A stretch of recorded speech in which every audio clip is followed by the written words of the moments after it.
Hi, Miriam. Hi, Lauren. Hi, Andy. Hi, Judy.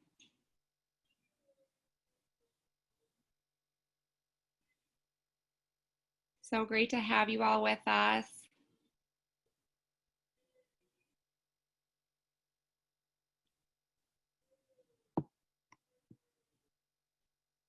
So it is just now 12 o'clock. We're going to give it 1 or 2 more minutes. I want to be super respectful of everybody who is here on time. So thank you again for being here. And we will get started in just a minute.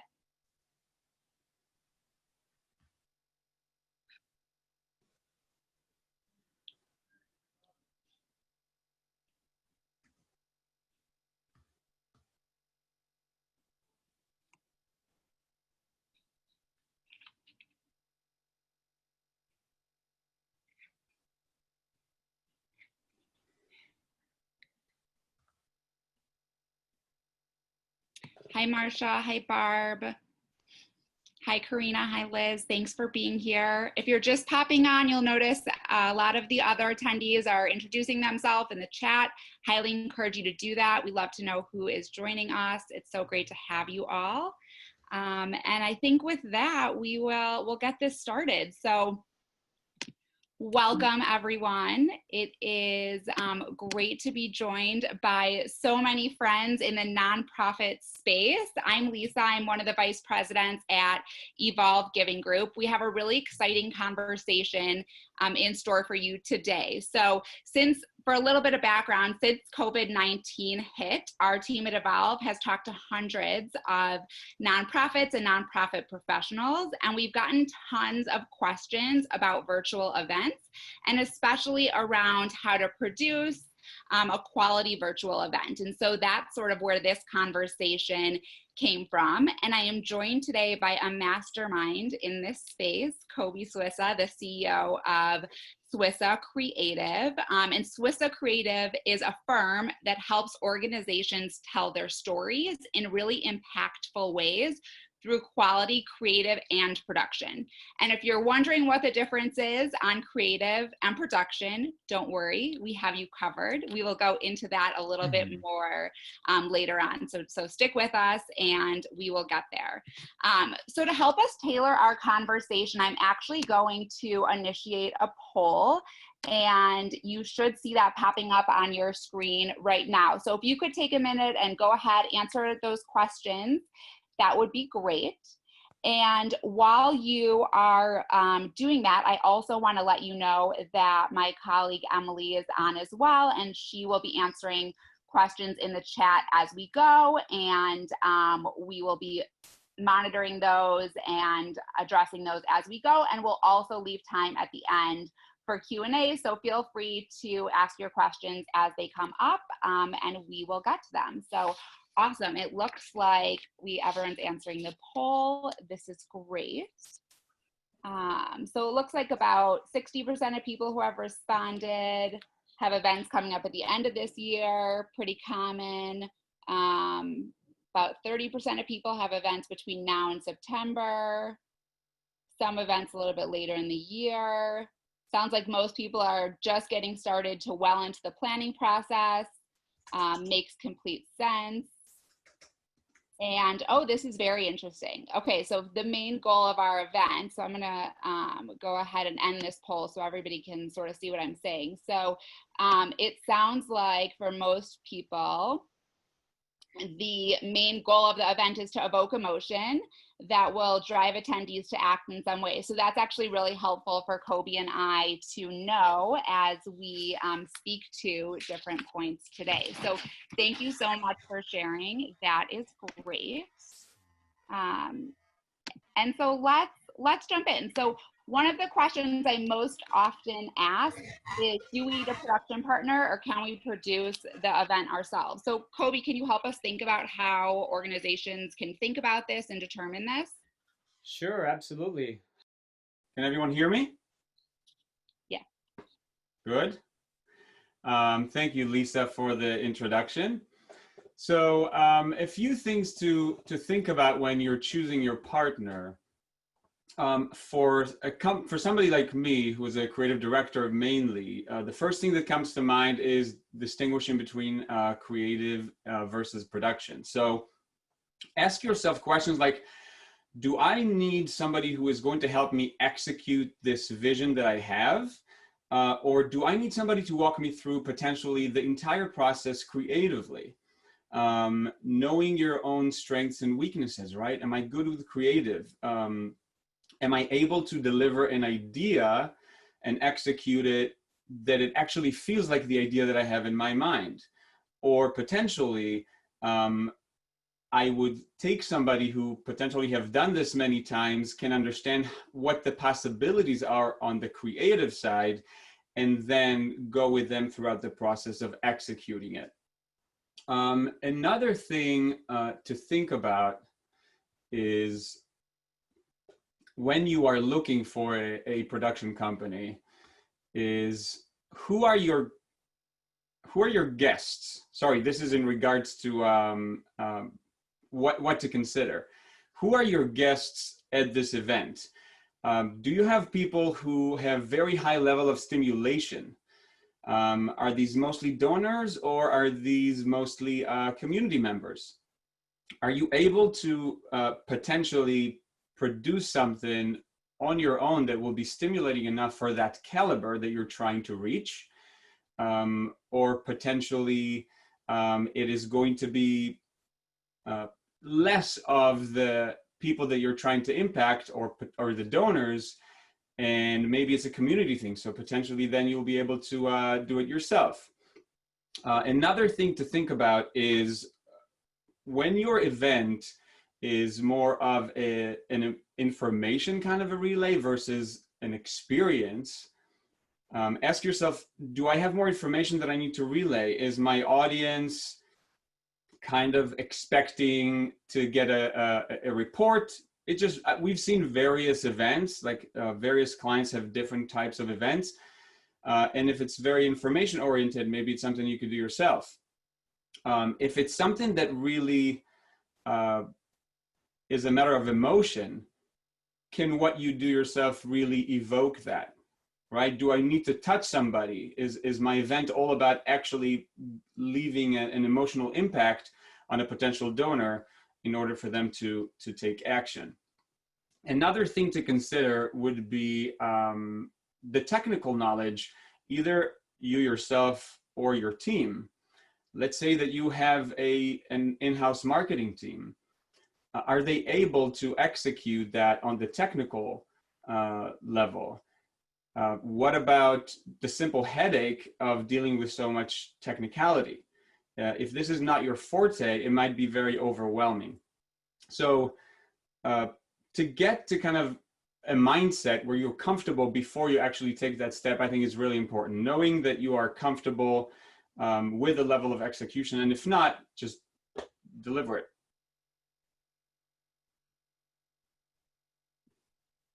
Awesome. Kobi, when you and I spoke another time, you were talking to me about impact versus effort. And can you speak a little bit to that? Sure. Yeah, there is this thing that we love doing, and it's kind of like a chart. Think about it like as X and Y. One is impact, one is effort. And whenever we're trying, even internally, this is not just with clients, but whenever we're trying to assess whether something makes sense to do, we're trying to position it on that X and Y, impact versus effort.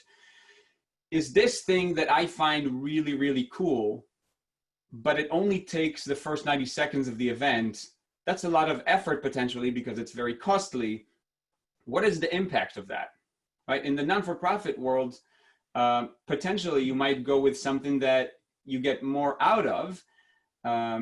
Even if it's expensive, you're like, oh, you know what? I might have multiple uses for it, or I might need to have multiple uses for it to justify this experience. So again, just internally with your team, try to assess, is this worth the effort, either the time or the money that it might require? Great.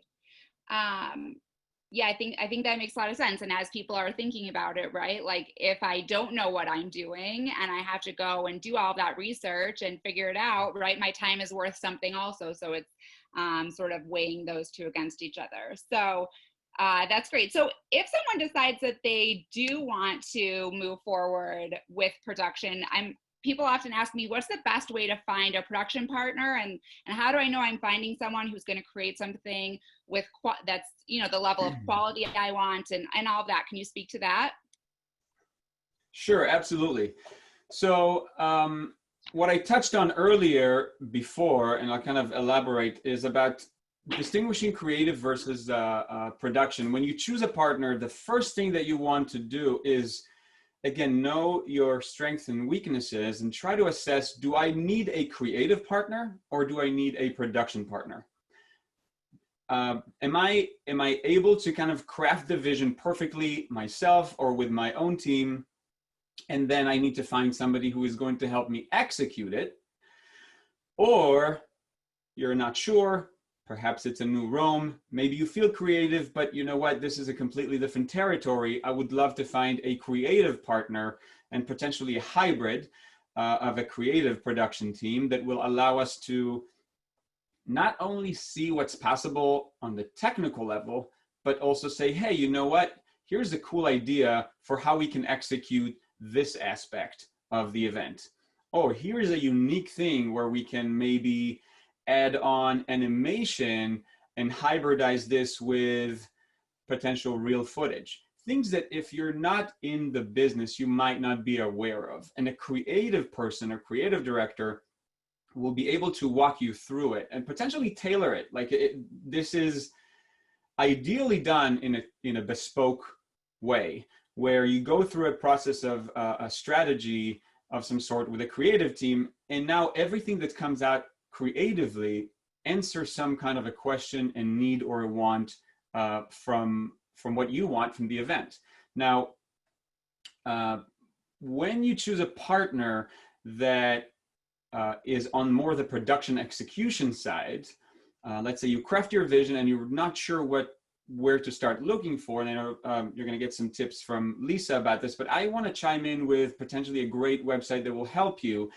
It is called Production Hub, and Production Hub allows you to basically post a job request or an RFP based on a zip code. So let's say that you are in Atlanta, Georgia.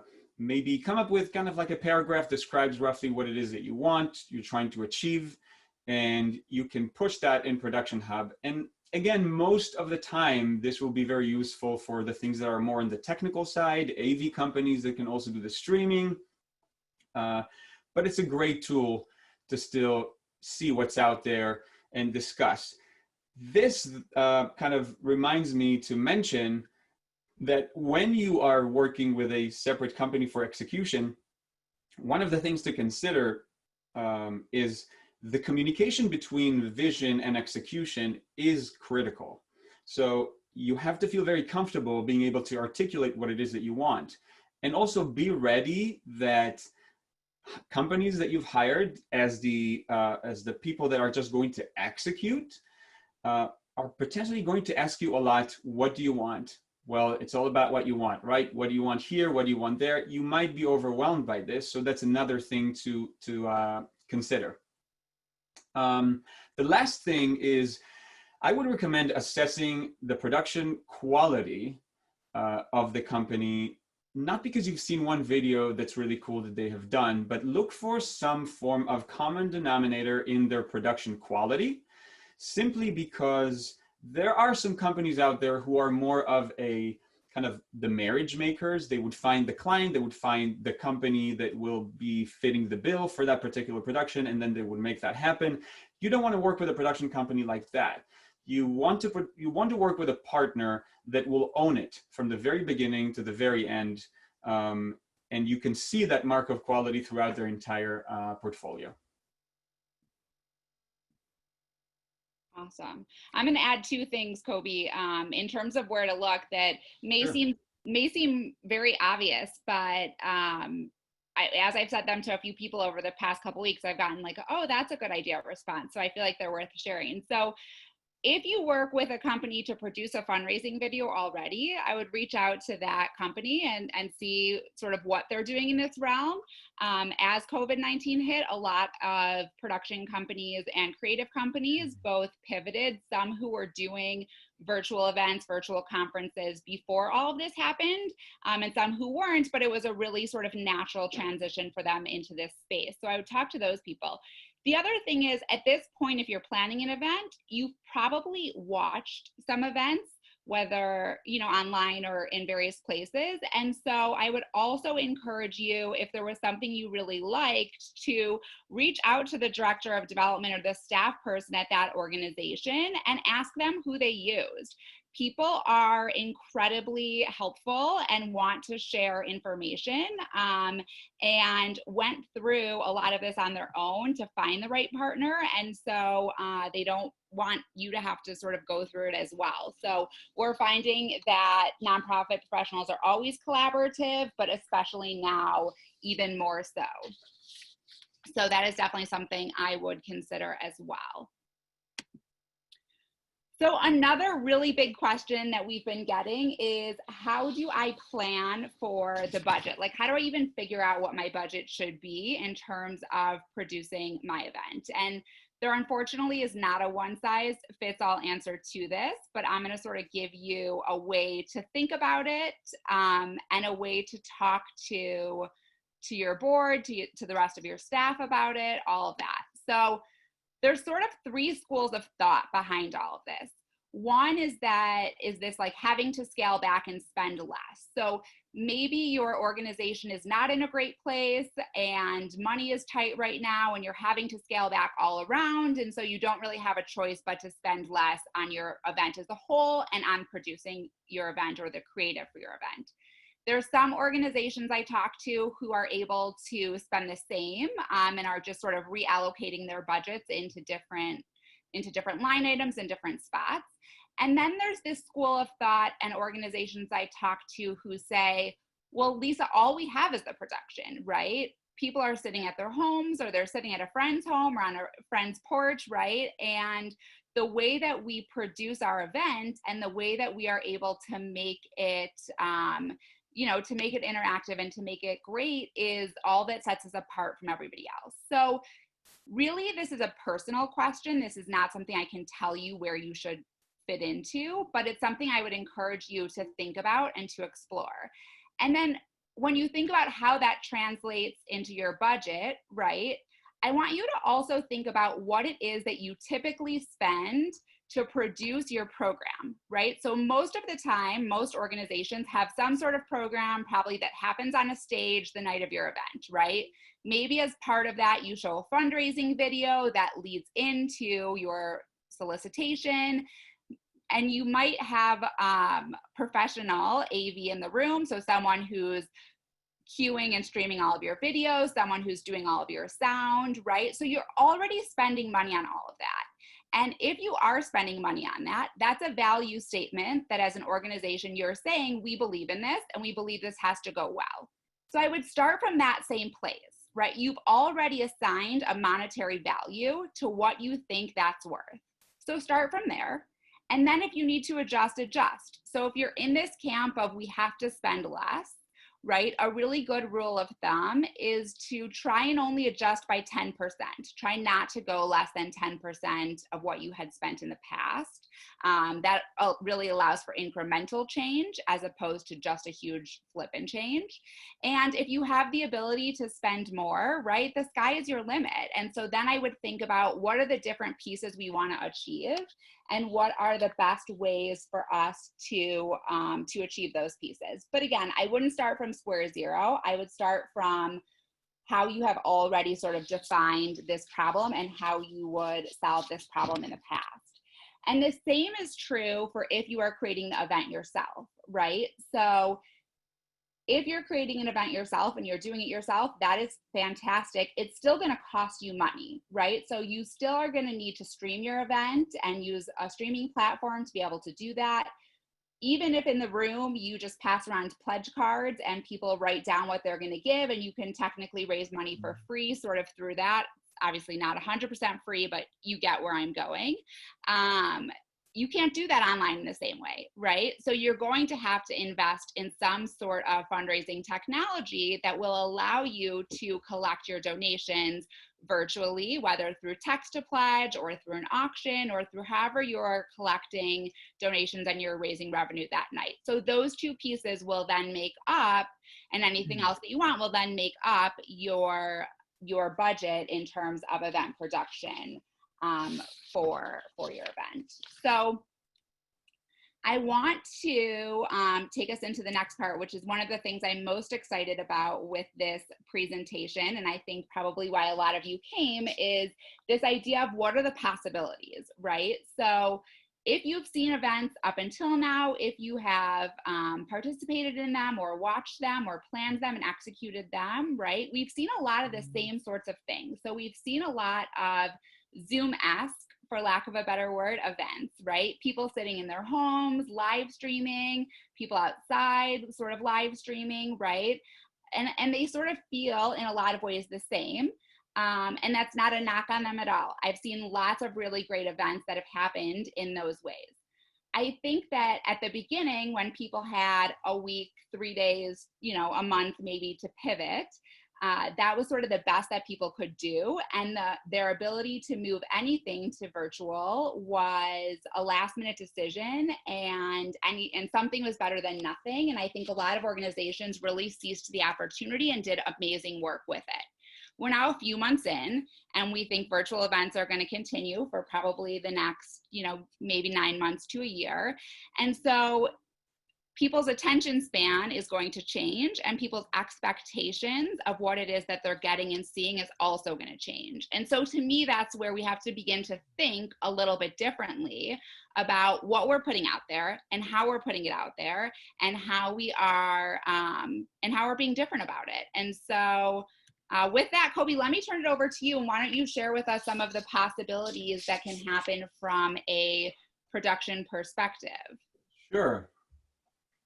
So I really agree. I think those who jump to do events really, really quickly at first were kind of like brave. I mean, they kind of had to do it probably. And the expectation certainly has changed with technology and production, and that being the norm. So with that, I want to just speak about something. I was trying to how to frame this so it's actually something that is tangible enough and it's not too complex or too technical. So obviously, everybody knows the possibilities are endless. Creativity is not limited, but budget might be limited. The possibilities are creative and technical, and obviously a hybrid of the two. And maybe a way that would be helpful for me to explain how to think about it potentially is think about what your event is going to look like in the chunks of it, okay? Potentially you're going to have 50% of it, for example, people who are speaking. Now, one of the issues when people use the term Zoom fatigue, it isn't the Zoom fatigue. Zoom is just a platform.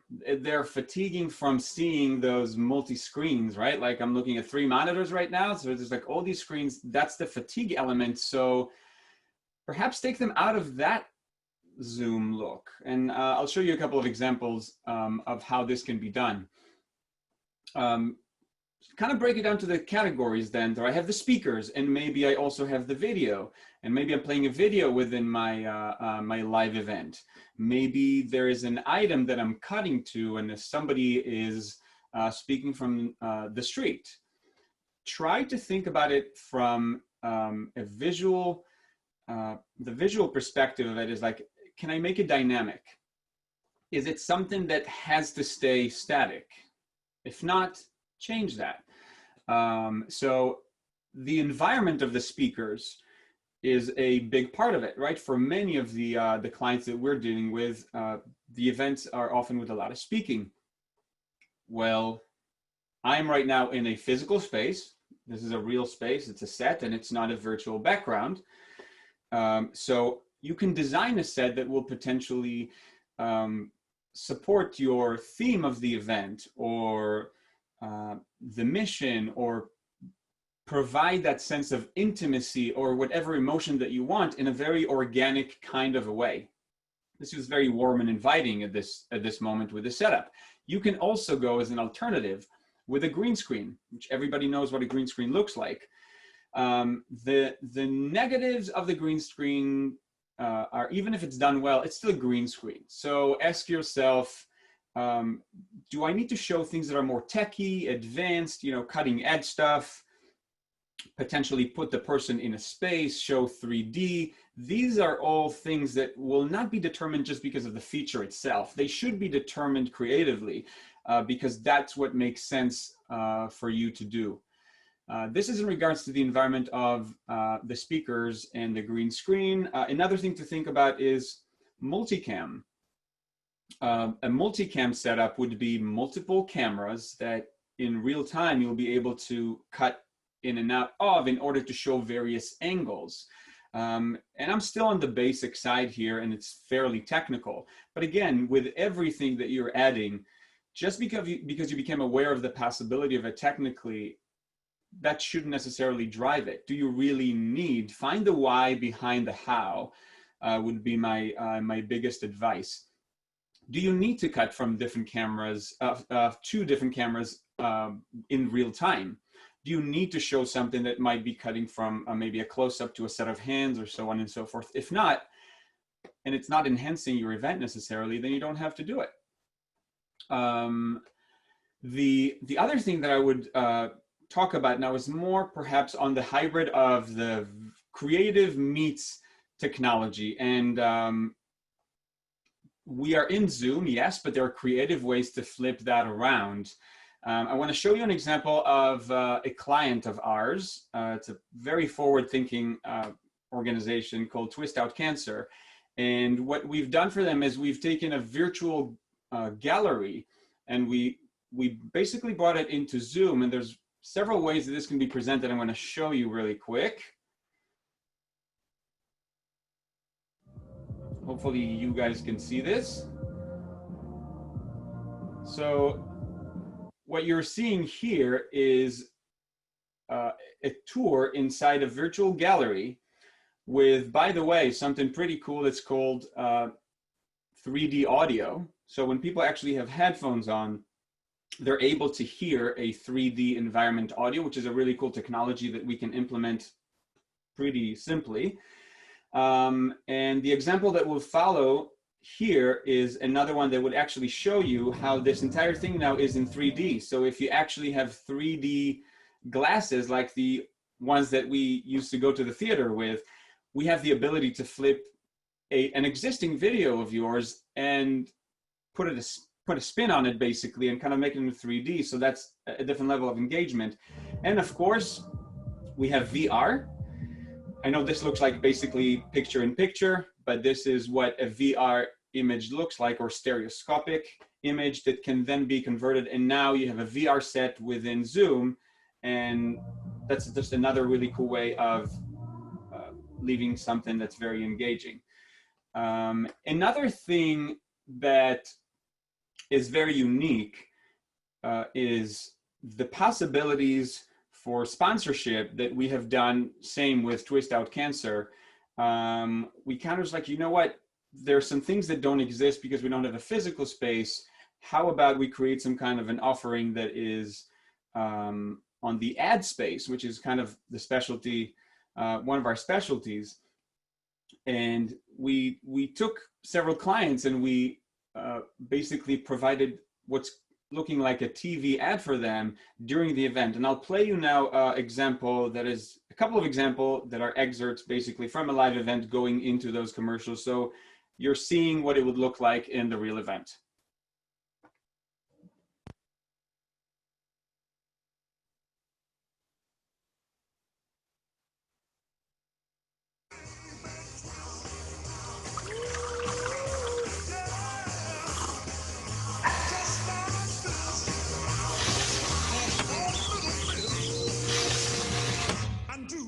So those were examples of lower thirds ads, as they're known as lower thirds, or one would be on the corner. And I have another example for you that this will show you more of a typical ad. This is obviously for a higher paying client, or in your case, it would be, you know, a different level of engagement from the donor. Was going on with me. But what I found is that I was able to connect with people from all over the world that understood suffering and pain.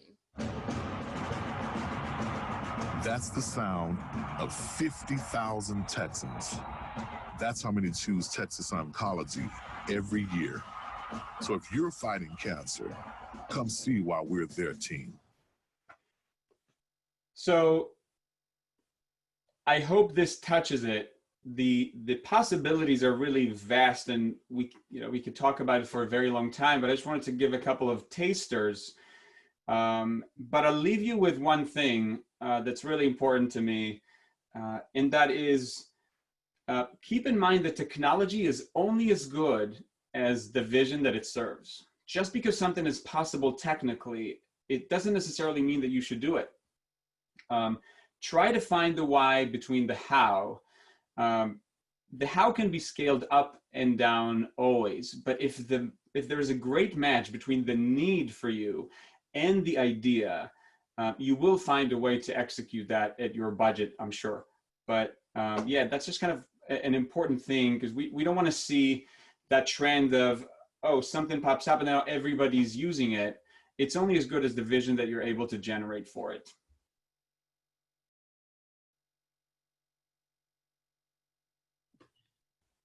Awesome. Thank you for sharing that, Kobi. And I'm seeing in the chat from some people that it was backwards. Yes, I think there was a setting I needed to do. I am clearly not the tech expert here, so my apologies. Hopefully you were able to see anyway what Kobi was trying to show you, even if some of the text was backwards. So with that in mind, I want to talk about some of the options that are possible from the do it yourself perspective. And so I am going to share my screen again. And I'm just going to play a few 15 or so seconds of this video, and then we'll talk about it.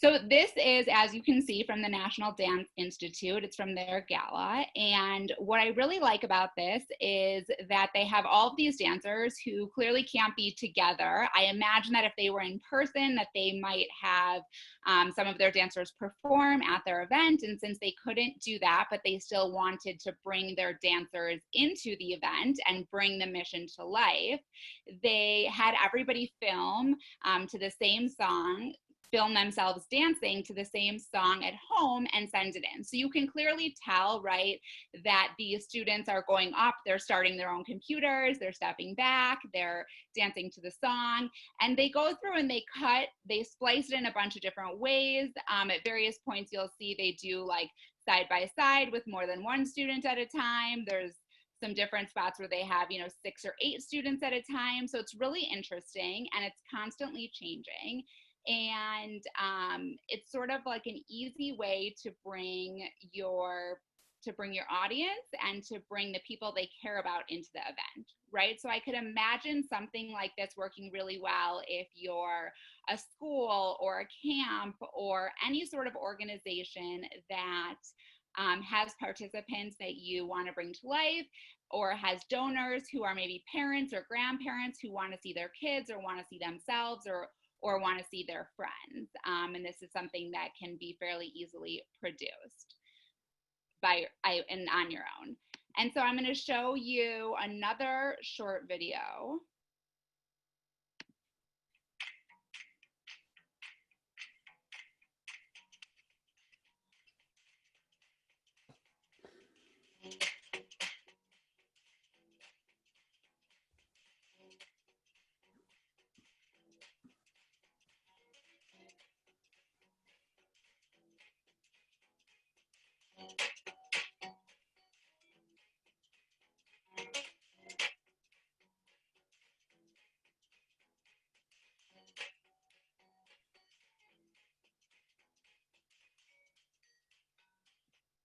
So you get the idea, right? So UPC is a special needs organization down in Florida, and what they sort of did here was try to get everybody to feel like they're really coming to the event, right? So they're showing people driving up and valeting their cars and going inside. And to me, this sort of looks like they're getting me to turn off everything else that might be distracting me in my home, right? And to say, okay, now you're showing up and you're coming and we're here and we're going to get ready to begin. And as you saw, the two people who were collecting the cars and the keys, right? I imagine were program participants. And so right from the get-go, again, they are bringing their mission into what it is that they're doing.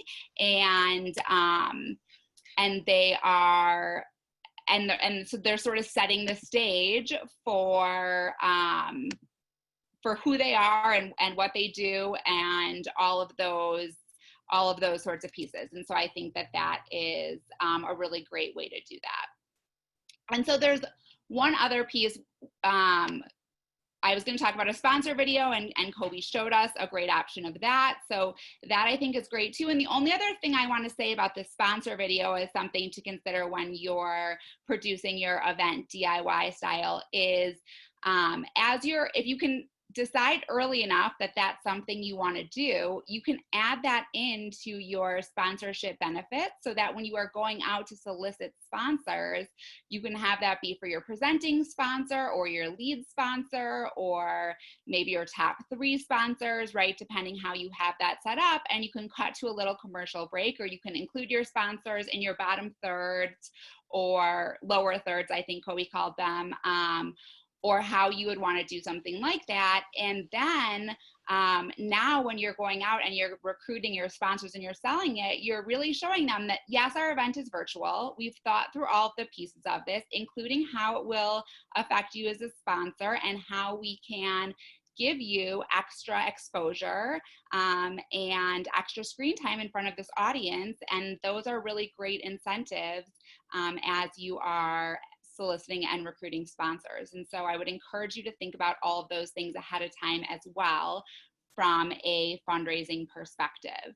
And the last piece I want to talk about is making your event interactive, right? And so Kobi spoke a little bit to virtual reality and 3D options, and there's a bunch of different ways that you can make your event interactive, and the same is true if you're doing it yourself. So I want to share just a couple quick ideas that you might find interesting or you might want to include.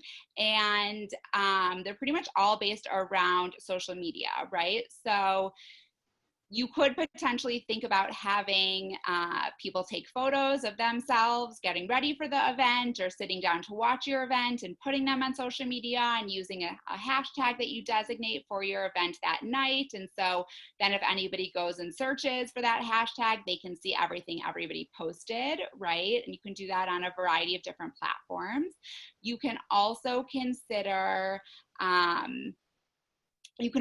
having some sort of contest, right? So have everybody create something or have everybody dress in a certain way, right? If you're a masquerade ball, or depending on what it is that you do or that you might do anyway.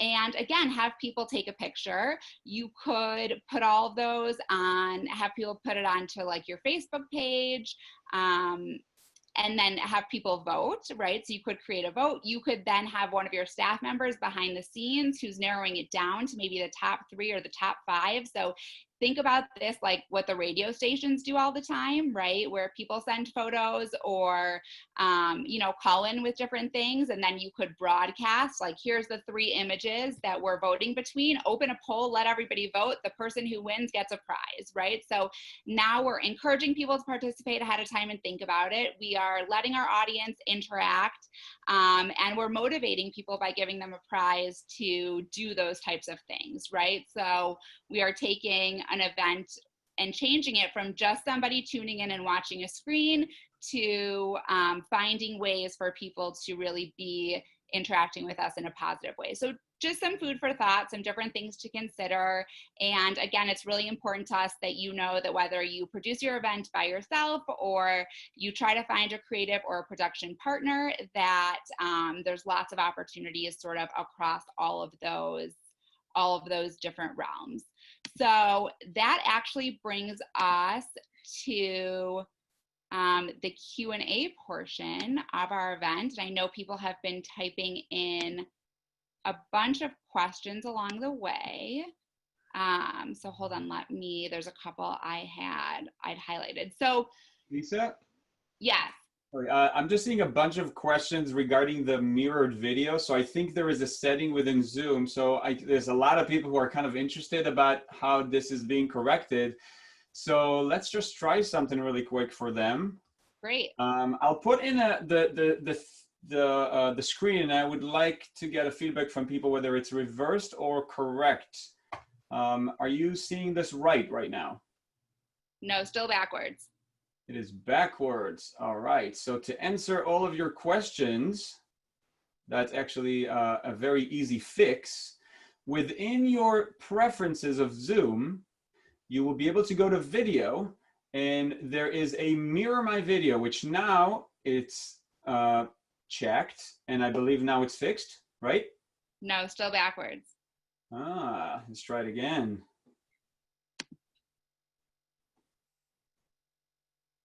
So if you're fighting cancer, come see why we're Still backwards. I would bet it has to be changed from the host perspective. Oh, the host is when the webinar is set up. Oh, I didn't realize. Okay, so to answer everybody's question though, just make sure on my end it looks perfect, but on the end of the host, just make sure that there is no mirroring occurring, and you'll be able to just by checking it solve that problem. Yeah.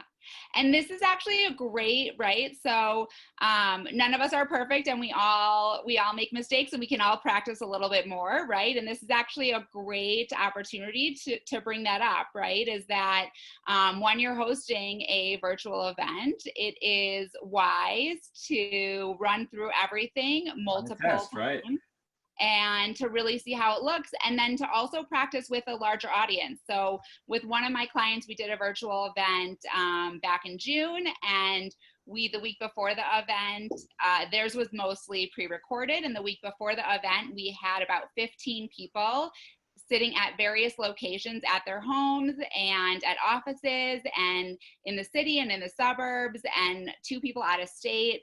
And we did a dry run through of everything. And so we could see that every single person was able to access everything, to see everything, to interact with all of it in the ways that we wanted to.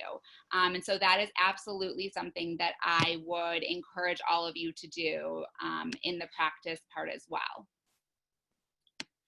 So a bunch of different questions that are awesome, and please keep them coming. Kobi, one that we've gotten from a few different people, and I'd love to sort of hear your response to this, is about internet bandwidth and how that works, and what issues that may or may not cause in terms of ability to broadcast. Okay, so yeah, I see that's a very popular thing. Here's something to keep in mind.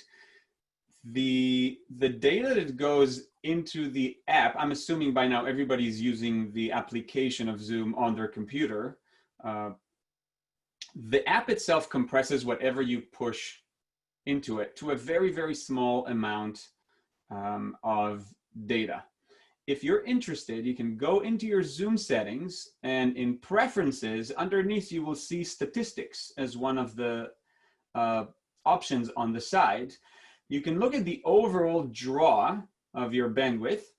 And if you are, from some reason, in a place where this is not even possible comfortably, my biggest advice would be to just go hardwired to, for the time of the program, into it. And most Wi-Fis will be fine, but going with a wire kind of eliminate the variation. Sometimes it compresses a bit too much, sometimes the audio jumps.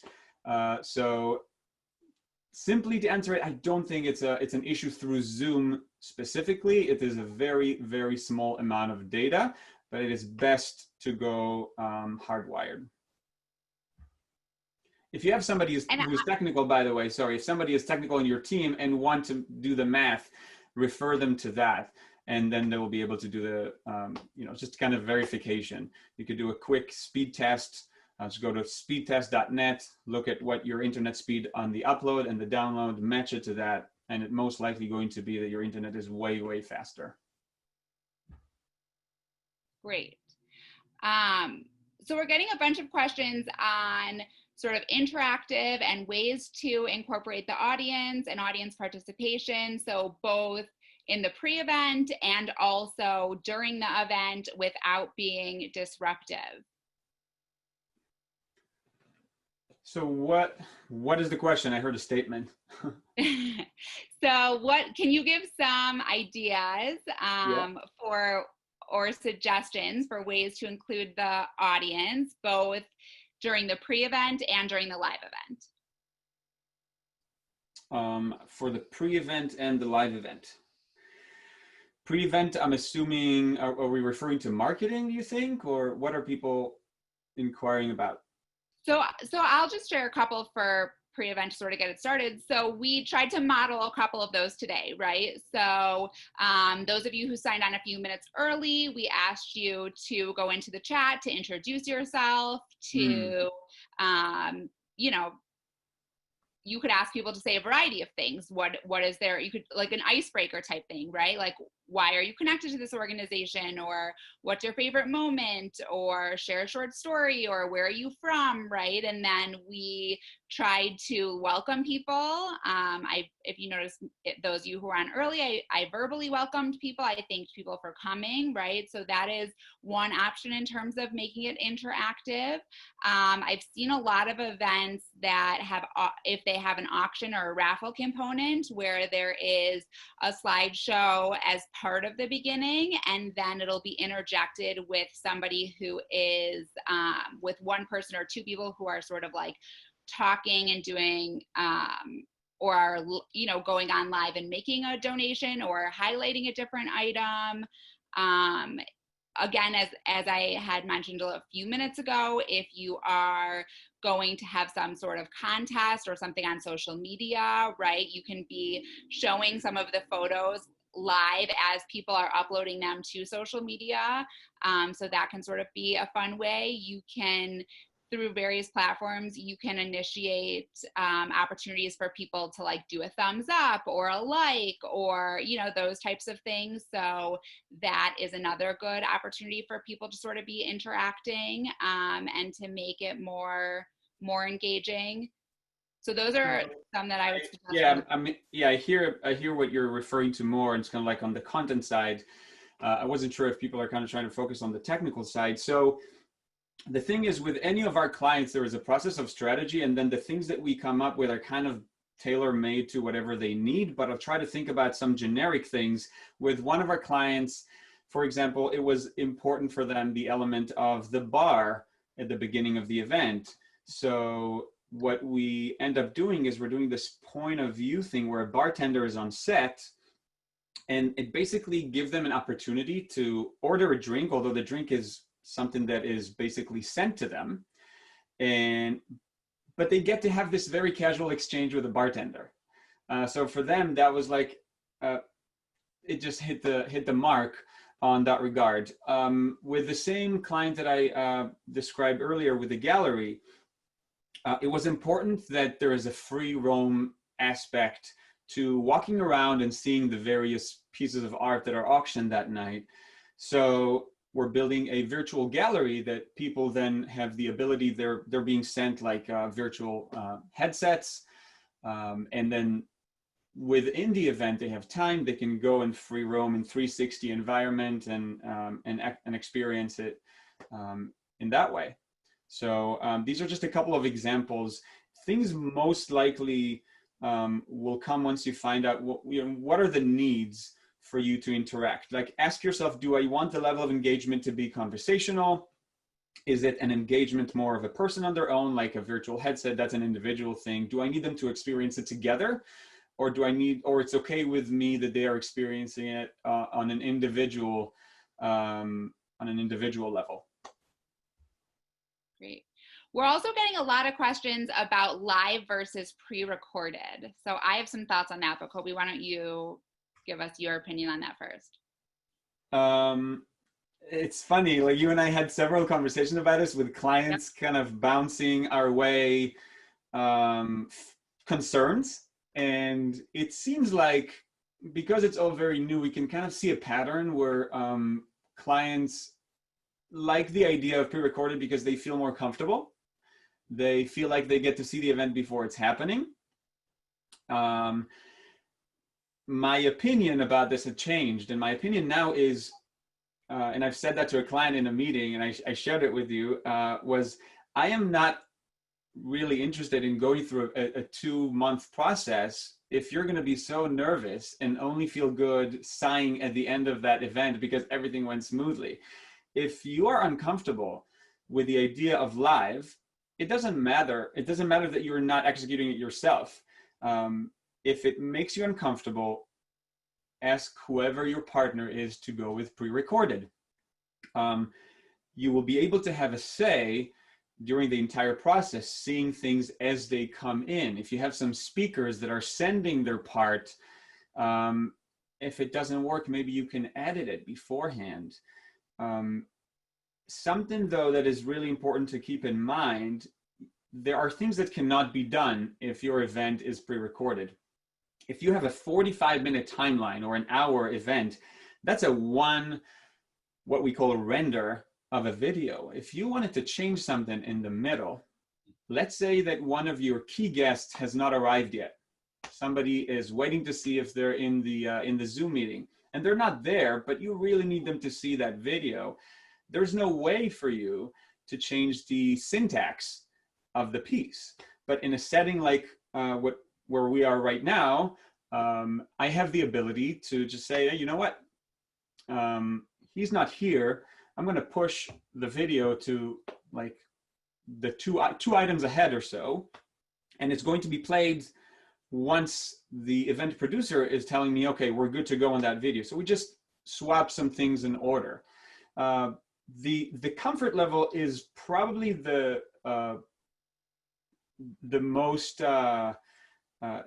distinctive or the thing that influences you the most in deciding that. But if you need the flexibility, and I would say this as well, if you have a level of interactivity with your audience where you, out of either mutual respect or simply because it's important for you to actually have that interaction live, then go live. Don't be pretending to be speaking to people with a gap of time for them to reply. To me, it's just not honoring your guests because they're attending a live event. If you are going the route of a pre-recorded show, then don't attempt at being live. Just make it some form of a TV show, which would kind of set their expectations in the right way, as opposed to, is this guy talking to me or not talking to me? Yeah, I think you also have to, from a fundraising perspective, think about what is it that you're trying to do and how are you trying to do that, right?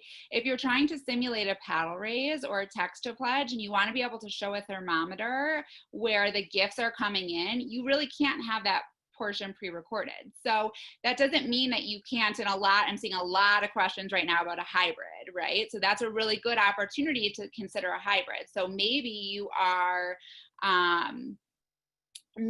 pre-recording some of the speeches, right? And maybe you then are having sort of a live ask, right? And then the live people, having people text in so that you can show all of that live too. So that's an option. You can have, I've seen it work well where like the welcome is live and then there's a couple pre-recorded people so it sort of bounces back and forth between live and pre-recorded. So there's a lot of options within that. And again, it's also about where people are, how you can have people together or not to be able to do that, and whether you can produce that yourself or whether you need sort of someone to help you produce that, because it gets a little bit more complicated from a production standpoint when you're going back and forth between the two. And so I think that's why you sort of end up seeing some people go with all pre-recorded.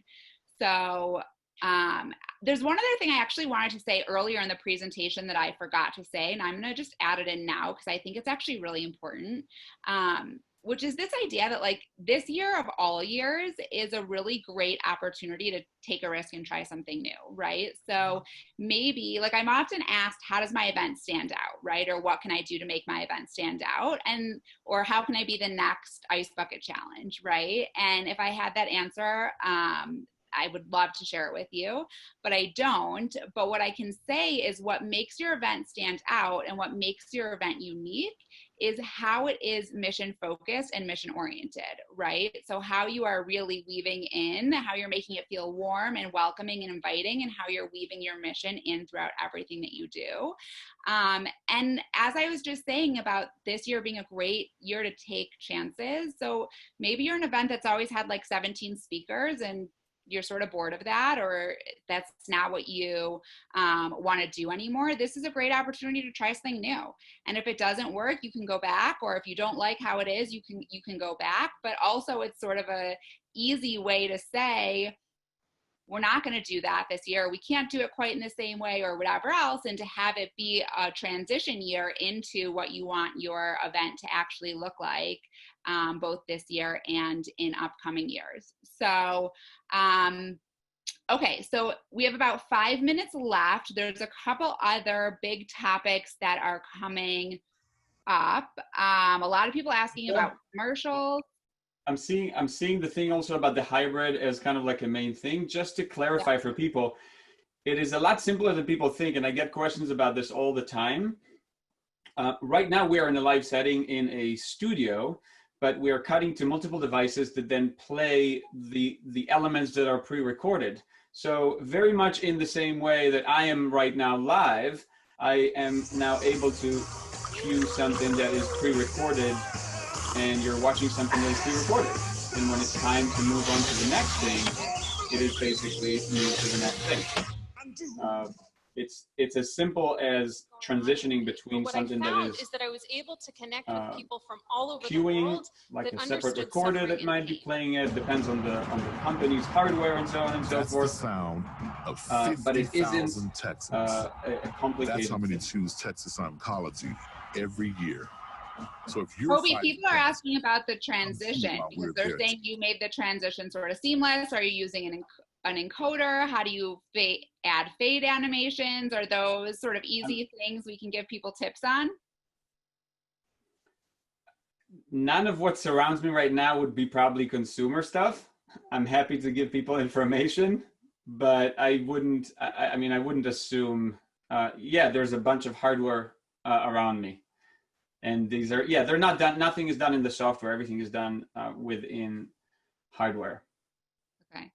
So yeah, so Kobi's in his, Kobi's doing those sorts of pieces from his studio, but there are a number of ways that you can transition. So if you're looking to create something like that, that's going to transition from a variety of different things also, look into, there's a platform called StreamYard that people are using, and it has a lot of flexibility, especially from a DIY perspective, where you can do split screens really easily. You can sort of transition from one thing to another. It's a little bit like using iMovie for those who have used iMovie, where you can cut and paste things really easily from one place to the next. And it's worth just sort of looking into and potentially playing around with as well. It does a really nice job with from an animation perspective and moving from one piece to another. And there's a variety of different platforms out there. The one thing, we're getting a lot of questions about platforms as well. The one thing I will say about platforms is just do your research. The same way that Kobi said, ask to check to references if you're gonna use a creative or production company, I would do the same with software if you're going to do it yourself. There is GiveButter, there's StreamYard, there's Zoom, there's Demio, there's tons and tons of platforms out there that allow you to do these types of things. So I would say that is definitely worth spending a little bit of your time in terms of looking into those and their functionality and making sure they do what you want and talking to, some other people who have used them. So, okay, I want to go back to this commercial question because this has come up a whole bunch of times about who produces the commercial and, is the client, is the sponsor creating that? Are you as the nonprofit creating that? So there's not really a right or wrong answer. Part of it depends on if you're working with a production company or if you're doing it yourself. And part of it depends on if your sponsor is like KPMG or Coke, or if your sponsor is a family-owned business from someone who sits on your board, right? So if your sponsor is a major national brand, they probably have a bunch of these sort of like commercial type spots that their marketing department has, and you can talk with that person, talk with the appropriate people in marketing to see if there's something they would let you use in this sense, or they at least have the creative that they want you to use because of all their brand guidelines and stuff like that. If you're talking about more a mom and pop type sponsor or family foundation or a smaller company, it might be something that either they're creating on their own and sending to you, or that the two of you are creating together, and that can sort of look a variety of different ways. So I sort of liken that to if you're doing an ad book, right? Like a big company has an ad they're sending you, and a smaller company might ask for your help in creating the ad. And I would talk about commercials sort of in the same way. So I'll just chime in on this. Of course, the flexibilities are almost endless. It could be a hybrid. What I would be doing is, because we are a production company, we would be producing those for the client, but also in order to enhance the level of maybe it's the win-win aspect of a donor, right? Let's say your donor gives you $10,000. By us, and this is what we're doing with our clients, us producing it, we're going through a very brief process, not a typical thing. We're producing this ad for a client who typically might not have something that is produced at that level, and is kind of like, what they get back from it is that they then get that ad, and it's for them to use however they want to use it in social media and so on and so forth. So they basically donated you the 10 or 15 or whatever the bracket that you have decided, but they have gotten in return something that is like an ad for them to use. Now, that's not going to be nearly possible with the vast majority of the production companies. Perhaps a very creative team and a very efficient team that kind of has a system would be able to do this. But I just wanted to surface that idea as like, if you are partnering with a production company that is going to do this, that's a great value to say to your potential donor, by the way, you are getting this ad with it, and then it's yours to use in your platform and your social media, your website, and so on and so forth. Awesome. Thank you, Kobi. So I am going to, with that, it is 12 o'clock and we want to be, or it is 1 o'clock. We want to be respectful of everybody's time. So I'm going to go ahead and pop my,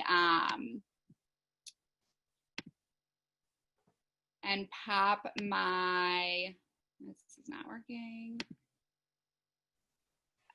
screen up here with my contact information on it, and we will send out an email after this as well. Thank you all so much for joining. Evolve has been doing something lately where we are offering 30-minute free coaching sessions for anybody who is interested.